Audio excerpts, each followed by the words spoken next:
Olá, louvado seja nosso Senhor Jesus Cristo, para sempre seja louvado, glória ao Pai, ao Filho e ao Espírito Santo, como era no princípio, agora e sempre. Amém.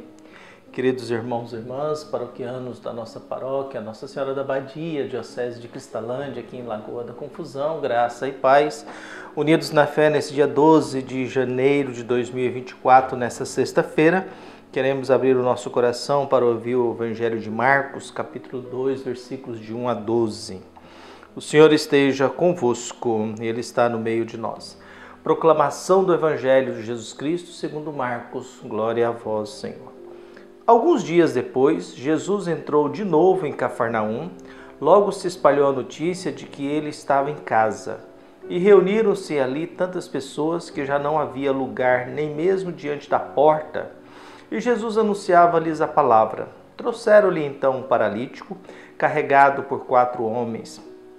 Mas não conseguindo chegar até Jesus por causa da multidão, abriram então o teto, bem em cima do lugar onde se encontravam. Por essa abertura, desceram à cama em que o paralítico estava deitado. Quando viu a fé daqueles homens, Jesus disse ao paralítico: Filho, os teus pecados estão perdoados. Ora, alguns mestres da lei que estavam ali sentados refletiam em seus corações: como este homem pode falar assim? Ele está blasfemando. Ninguém pode perdoar pecados a não ser Deus. Jesus percebeu logo que eles estavam pensando no seu íntimo e disse: Por que pensais assim em vossos corações? O que é mais fácil dizer ao paralítico: Os teus pecados estão perdoados, ou dizer: Levanta-te, pega a tua cama e anda? Pois bem, para que saibais que o Filho do Homem tem na terra poder de perdoar pecados, disse ele ao paralítico: Eu te ordeno, levanta-te, pega a tua cama e vai para a tua casa. O paralítico então se levantou e, carregando a sua cama, saiu diante de todos e ficaram todos admirados e louvavam a Deus, dizendo: Nunca vimos uma coisa assim. Palavra da salvação. Glória a vós, Senhor. Caros irmãos e irmãs, durante esses dias a gente viu, Marcos nos apresentou um dia típico na vida de Jesus, um sábado em que ele começa o dia na sinagoga, rezando e curando um homem de espírito mau. Depois se ausenta da sinagoga, do templo, e vai para a casa de Pedro, cura sua sogra. Um homem, uma mulher, depois uma multidão, sempre diante da saúde e da possessão demoníaca. Depois Jesus se retira e depois segue a sua missão. E dando continuidade a essa vida de Jesus, o seu cotidiano, ele se ausenta de Cafarnaum. Depois de um tempo ele volta para Cafarnaum. E aí que o Evangelho começa. Alguns dias depois que Jesus saiu para pregar por toda a Galileia, anunciar a palavra de Deus e curar muita gente, devolver vida, saúde e sanidade para as pessoas, para que elas consigam viver bem em busca de encontrar a santidade. Então Jesus vai devolvendo saúde e sanidade, expulsando os demônios. Depois, para que as pessoas tenham condições de construir a sua história, de modo que elas possam chegar à santidade e à aprovação de uma vida que agrada a Deus. Então o Evangelho começa alguns dias depois. Jesus retorna para Cafarnaum. Logo se espalha a notícia de que ele está em casa. Jesus no Evangelho, ele vive em 2 ambientes basicamente. Ele vive no ambiente do templo, no ambiente religioso e em casa. A casa é o lugar em que Jesus se sente livre. O templo é o lugar do confronto com as autoridades religiosas. Jesus em casa, Jesus acolhe a todos e uma multidão de gente vai ao encontro dele. Reuniram-se tantas pessoas que já não havia lugar nem mesmo diante da porta. E o que Jesus fazia? Anunciava a palavra. Então, alguém, 4 homens, trouxeram-lhe então um paralítico carregado por 4 homens. Então, Jesus começa e continua o seu período de cura, de devolver às pessoas a saúde. É bom a gente sempre lembrar que a preocupação de Jesus era o ser humano.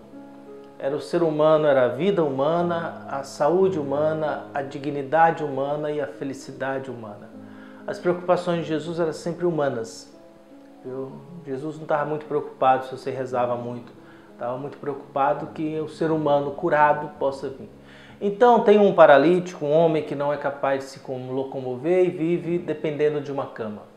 Ele encontra a solidariedade de 4 homens de fé que resolvem levá-lo até Jesus.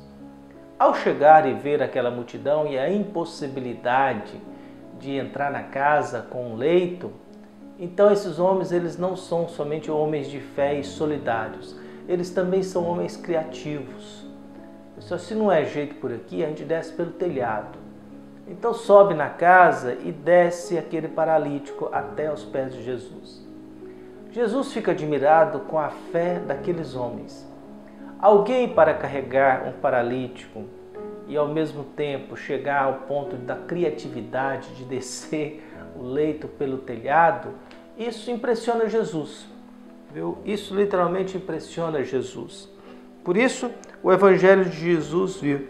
Quando viu a fé daqueles homens, Jesus disse ao paralítico: Filho, os teus pecados estão perdoados. Viu? Porque para alguém que era paralítico, a paralisia na cabeça e na consciência da pessoa era fruto de um pecado.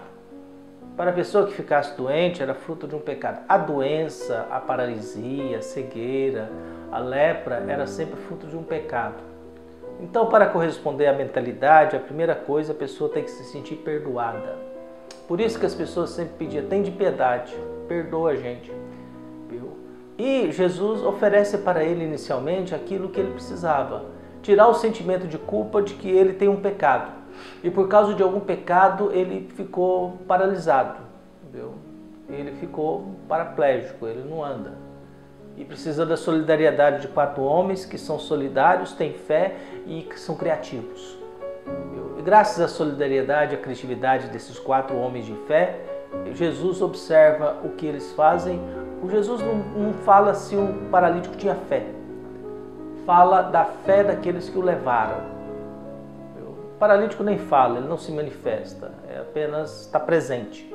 E aí, Jesus oferece para ele, tira dele o sentimento de culpa de que ele está daquele jeito, porque ele cometeu um pecado e por isso Deus resolveu castigá-lo.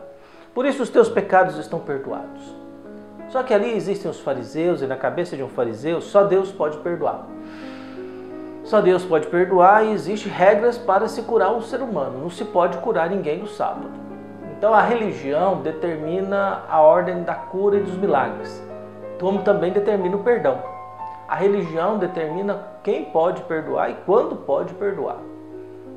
Então eles falam: Deus ele está blasfemando, somente Deus pode perdoar. Só que Jesus tem as 2 naturezas, né? A segunda pessoa da Santíssima Trindade, que se fez carne e habitou entre nós. E o Verbo se fez carne e habitou entre nós.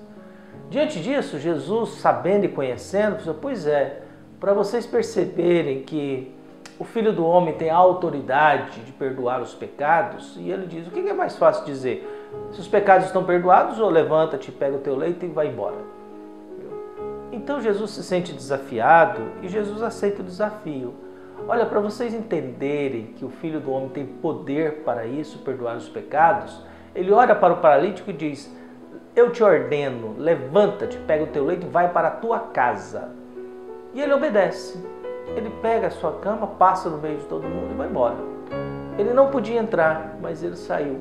Ele entrou carregado pelo telhado e saiu carregando. Ele entrou precisando de ajuda pelo telhado, da solidariedade, da criatividade, e ele sai agora sozinho, volta para a sua casa. Geralmente Jesus, quando curava as pessoas, Jesus mandava as pessoas: volta para a sua realidade, toca a sua vida para frente. Pouquíssimas vezes ele aceitava a pessoa ser discípulo dele. Então, o Evangelho tem isso. Jesus, diante do desafio e da falta de fé dos fariseus, mais respeitando a fé dos 4 homens que o levaram, Jesus diz: vai, levanta, pega a tua cama, vai para a tua casa. E todo mundo ficou. O paralítico então se levantou e, carregando sua cama, saiu diante de todos. E ficaram todos admirados e louvavam a Deus, dizendo: nunca vimos uma coisa assim. Nunca vimos uma coisa assim. Por isso que a gente possa encontrar sempre gente solidária, fraterna, criativa, para nos ajudar a encontrar o perdão e nos livrar daquilo que nos escraviza, daquilo que estraga a nossa vida. Um abraço e até mais.